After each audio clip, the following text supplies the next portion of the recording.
मोदी से डरा परमाणु धमकी पर उतरा है पाकिस्तान। जो कुछ हुआ पहलगाम में, पहलगाम के बदले की मांग हो रही है और एक्शन भी शुरू हो गया है। ये जो 28 मौतें हुई हैं इनके खिलाफ आतंकियों पर। अगली तस्वीर देखिए जरा। आतंकी आसिफ शेख का घर उड़ा दिया गया। जहां जहां आतंकी ठिकाने हैं, आतंकियों के पनाहगाह हैं, वो सब उड़ाए जा रहे हैं। कि आसिफ शेख पकड़ से बाहर है, उसके घर को उड़ा दिया गया है और इस तरह घर को उड़ाने के बाद जोरदार धमाका हुआ। अगली सुबह की तस्वीर देखिए, आसिफ शेख के घर की तस्वीर मैं आपको दिखा रहा हूं। ये वही घर जहां धमाका हुआ था, पूरा घर तबाह हो गया है। ये सेना ने एक्शन तेज कर दिया है, बाकायदा हेलीकॉप्टर गश्त कर रहे हैं। लेकिन देखिए, आर्मी चीफ खुद सैन्य प्रमुख उपेंद्र द्विवेदी साहब पहुंचे हैं। जम्मू कश्मीर की तस्वीर मैं आपको दिखा रहा हूं और सैन्य प्रमुख के पहुंचने के साथ ये सारे एक्शन शुरू हो गए। एक और घर में जिसमें सेना ने रेड किए, सुरक्षा बलों के जवान दाखिल हुए। फिर दूसरी तरफ मैं आपको दिखाऊं, अब बारी है उन आतंकियों की जिन्होंने बेगुनाहों की जान ली है। 28 लोगों की जान ली है, वो आतंकी कहां है? अगली तस्वीर में आपको दिखाऊं, ये 3 आतंकी देख रहे हैं। इनमें से एक है आदिल।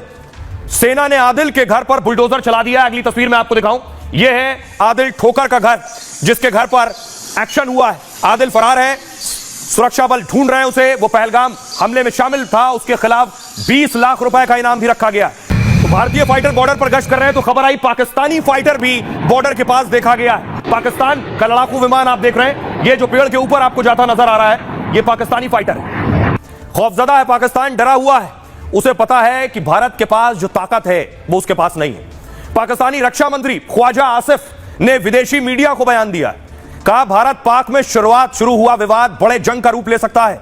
दोनों देशों के बीच संघर्ष को लेकर दुनिया को चिंतित होना चाहिए, क्योंकि भारत और पाकिस्तान दोनों देशों के पास परमाणु हथियार है। पाकिस्तान के डिप्टी पीएम ने भी संसद से परमाणु धमकी दी है। इशाक डार ने कहा, अल्लाह ने हमें परमाणु ताकत बनाया है, अगर किसी ने हम पर हमले की कोशिश की तो हम कड़ा जवाब देंगे। एक रिपोर्ट के मुताबिक भारत के पास 172 परमाणु बम है, 172 न्यूक्लियर वेपन्स, जबकि पाकिस्तान के पास परमाणु हथियारों की संख्या 170 है, भारत से 2 कम। पाक को लगता यह है कि परमाणु बम के चलते भारत हमला नहीं करेगा। पाकिस्तान का दावा है कि उसके पास छोटे छोटे कई परमाणु बम है। हाल के सालों में उसने टैक्टिकल न्यूक्लियर वेपन बनाए। ये रणनीतिक परमाणु बम सामान्य परमाणु बमों से अलग होते हैं।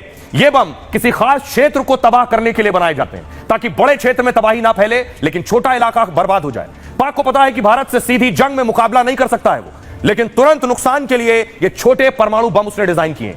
रणनीतिक परमाणु बम का टारगेट आमतौर पर सैन्य ठिकाने होते हैं। इन छोटे परमाणु बम का वजन 100 से 1000 किलो टन होता है। इसे खास मिसाइलों के जरिए लॉन्च किया जा सकता है। पाक के पास 70 से 100 किलोमीटर क्षेत्र को तबाह करने वाले बम है। परमाणु बमों को लेकर भारत की नीति पहले इस्तेमाल ना करने की है, लेकिन पाक अगर कोई नापाक साजिश करता है तो भारत जवाब दे सकता है। यानी भारत फिर परमाणु धमाके पर पूरे पाकिस्तान को नक्शे से मिटा सकता है।